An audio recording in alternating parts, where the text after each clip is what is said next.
I would like to ask the nominee, Professor Abraham, that, Mr. Speaker, Mr. Chairman, he is one of the two people who have been reappointed to the cabinet to the same docket that they were serving previously, the last 2 years. I want to ask you a question, Professor, that what do you think makes you feel that you can serve in that docket again? Because why I'm asking that question is because if you look at what happened in the last 2 months in this country, the demonstrations and the kind of thing that happened, in my view, you look like somebody who was lost. Your presence was not being felt.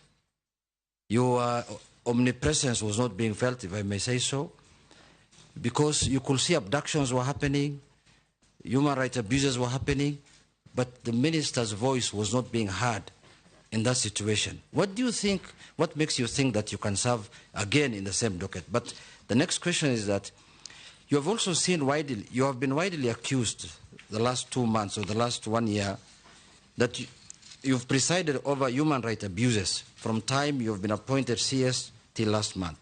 Particularly what happened, for example, on 25th of July 2024, and also during the Azimio demonstrations last year. More than 75 Kenyans lost their lives. And last month also, more than 50 Kenyans lost their lives. So there's a feeling that the National Police response to protest is stuck in the old way of doing things.